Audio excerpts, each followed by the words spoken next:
Hi hello ಎಲ್ರು ಹೇಗಿದ್ದೀರಾ? ಎಲ್ರು ಚೆನ್ನಾಗಿದ್ದೀರಾ ಅಂತ ಭಾವಿಸ್ತಾ ನಾನು ಕೂಡ ಚೆನ್ನಾಗಿದ್ದೀನಿ.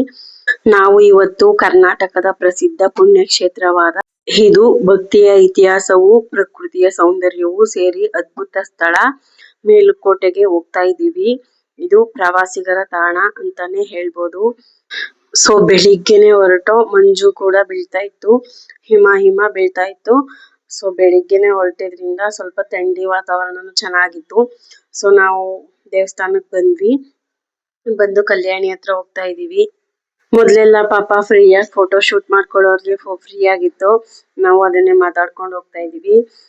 ಇವಾಗ ಅಲ್ಲಿ ಫೋಟೋ ಶೂಟ್ ಮಾಡಿಸ್ಕೋಬೇಕಂದ್ರೆ 5000 ಪೇ ಮಾಡಿ ಫೋಟೋ ಶೂಟ್ ಮಾಡಿಸ್ಕೋಬೇಕಂತೆ. ಸೊ ಆತರ ಬೋರ್ಡ್ ಹಾಕಿದ್ರು. ನಾನು ನಮ್ಮ ಹಸ್ಬೆಂಡ್ ಅದನ್ನೇ ಮಾತಾಡ್ಕೊಂಡು ಹೋಗ್ತಾ ಇದ್ದು.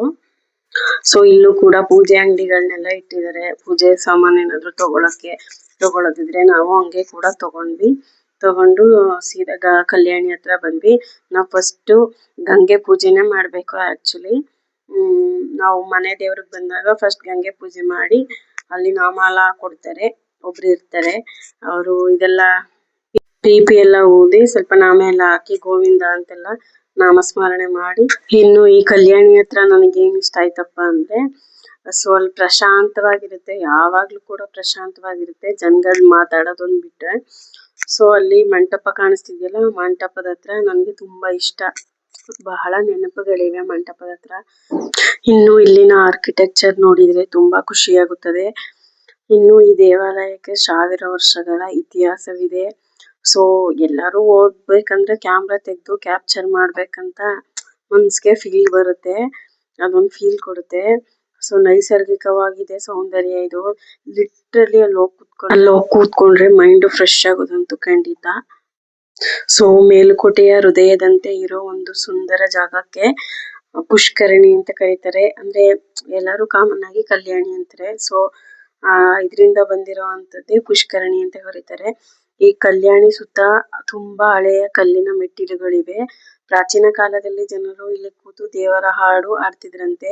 ಇನ್ನು ಹಬ್ಬದ ದಿನಗಳಲ್ಲಂತೂ ಹೂವಿನ ಅಲಂಕಾರ ನೋಡಿದ್ರೆ, ಲೈಟಿಂಗ್ಸ್ ಎಲ್ಲ ನೋಡಿದ್ರೆ ಸೂಪರ್ ಆಗಿರುತ್ತೆ. ಸೊ ನನ್ಗೆ ಈ ಕಲ್ಯಾಣಿ ಒಂದು ವಿಶೇಷತೆ ಆದ್ರೆ ದೇವಸ್ಥಾನದಿಂದ ಇನ್ನೊಂದು ವಿಶೇಷತೆ. ಇನ್ನು ಈ ದೇವಸ್ಥಾನದ ಪ್ರವೇಶ ದ್ವಾರ ನೋಡಿದ್ರೆ ನಿಮ್ಮ ಮನಸ್ಸಿಗೆ ಒಳ್ಳೆಯ ಶಾಂತಿ ಸಿಗುತ್ತೆ. ಇದು ಪ್ರಸಿದ್ಧ ಚೆಲುವನಾರಾಯಣ ಸ್ವಾಮಿ ಟೆಂಪಲ್ ಆಗಿದೆ. ಈ ದೇವಸ್ಥಾನವು ಬಹಳ ಪುರಾತನ ಮತ್ತು ವೈಭವಶಾಲಿ ಕಟ್ಟಡ ಶೈಲಿ. ನೋಡಿದ್ರೇನೆ ಇತಿಹಾಸ ನೆನಪಾಗುತ್ತೆ. ಈ ಸ್ಥಳಕ್ಕೆ ವಿಶೇಷವಾಗಿ ವೈರಮುಡಿ ಉತ್ಸವ ಕೂಡ ತುಂಬಾ ಪ್ರಸಿದ್ಧಿ. ಪ್ರತಿ ವರ್ಷ ಸಾವಿರಾರು ಭಕ್ತರು ಇಲ್ಲಿಗೆ ಬಂದು ಮಾಡ್ತಿರ್ತಾರೆ, ಹರಸ್ಕೊಂತಿರ್ತಾರೆ. ಸೊ ನೋಡಿ ದೇವರು ಕಾಣಿಸ್ತಿದ್ದಾರೆ, ಚೆಲುವನಾರಾಯಣ ಸ್ವಾಮಿ. ಇಲ್ಲಿ ಮೇಲುಕೋಟೆಗೆ ಬಂದಿರೋ ಯಾರು ಕೂಡ ತಪ್ಪದೆ ಹೋಗ್ಬೇಕಾದ ಜಾಗ ಅಂದ್ರೆ ಯೋಗ ನರಸಿಂಹ ಸ್ವಾಮಿ ಗುಡ್ಡ ಅಂತಾನೆ ಹೇಳ್ಬೋದು. ಸುಮಾರು 300-400 ಮೆಟ್ಟಿಲು. ಆದರೆ ಟಾಪ್ಗೆ ಹೋದ್ಮೇಲೆ ಸಿಗೋ ವ್ಯೂ ಅಂತೂ ಅಯ್ಯೋ, ಅದು ಲೈಫ್ ಅನ್ಫರ್ಗೆಟಬಲ್ ಮೂಮೆಂಟ್ ಅಂತಾನೆ ಹೇಳ್ಬೋದು. ಸೂಪರ್ ಆಗಿರುತ್ತೆ ವ್ಯೂ ಪಾಯಿಂಟ್ ಅಂತೂ. ನಾವಂತೂ ಅಲ್ಲೊಂದ್ 2 ಫೋಟೋಸ್ ತಗಸ್ಕೊಂಡ್ವಿ. ಈ ಮಾರ್ಗದಲ್ಲಿ ಸುತ್ತಮುತ್ತ ಹಸಿರು ಗುಡ್ಡಗಳು, ಪ್ರಯಾಣವೇ ಒಂದು ಅನುಭವ ಸಿಗುತ್ತೆ. ಇನ್ನು 3 months ಮುಂಚೆ ಒಂದ್ಸಲ ಬಂದಿದ್ದಾಗ ಕೋತಿಗಳಂತೂ ಇಲ್ಲಿ ಸಿಕ್ಕಾಬಟ್ಟೆ ಇದ್ದವು. ಹೂಗಳನ್ನ ತಲೆಯಲ್ಲಿ ಮುಡ್ಕೊಂಡಿರೋಂತ ಹೂಗಳನ್ನ ಒಂಚೂರು ಬಿಡ್ತಿರ್ಲಿಲ್ಲ. ಸೊ ಇವಾಗ 1 ಕೋತಿಗಳು ಸಹ ಇಲ್ಲಿಲ್ಲ. ಸೊ ಅದೇನಾಗಿದೆಯೋ ನನ್ಗಂತೂ ಗೊತ್ತಿಲ್ಲ. ನಿಮ್ಗೆ ಯಾರಿಗಾರು ಗೊತ್ತಿದ್ರೆ ಕಮೆಂಟ್ ಮಾಡಿ. ಸೊ ಇವತ್ತು ಶನಿವಾರ ಆಗಿರೋದ್ರಿಂದ ಪ್ರಸಾದ ಕೂಡ ಸಿಕ್ತು ನಮ್ಗೆ. ಪಾಯಸ, ಪುಳಿಯೋಗರೆ, ಅನ್ನ, ಸಾಂಬಾರ್, ಮಜ್ಜಿಗೆ ಎಲ್ಲ ಸಿಕ್ತು. ಸೊ ಈ ವಿಡಿಯೋ ನಿಮಗೆ ಇಷ್ಟ ಆಗಿದ್ರೆ ಲೈಕ್ ಮಾಡಿ, ಶೇರ್ ಮಾಡಿ, ಸಬ್ಸ್ಕ್ರೈಬ್ ಮಾಡಿ. ಇನ್ನಷ್ಟು ಬ್ಲಾಗ್ಗಳಿಗಾಗಿ ನಮ್ಮ ಜೊತೆ ಇರಿ. ಸೊ ಸದ್ಯದಲ್ಲೇ ವೈರಮುಡಿ ಉತ್ಸವ 30ನೇ ತಾರೀಕಿದೆ. ಸೊ ಎಲ್ಲ ಬಂದು ಭಾಗವಹಿಸಿ ಅಂತ ಹೇಳ್ತಾ, ನಿಮ್ಮ ಸಪೋರ್ಟ್ ಹೀಗೆ ಇರ್ಲಿ, ನಿಮ್ಮ ಬೆಂಬಲ ಯಾವಾಗ್ಲೂ ಹೀಗೆ ಇರ್ಲಿ ಅಂತ ಕೇಳ್ಕೊತಾ, ಸೊ ಮತ್ತೆ ಸಿಗೋಣ ಮುಂದಿನ ವಿಡಿಯೋದಲ್ಲಿ. ಧನ್ಯವಾದಗಳು.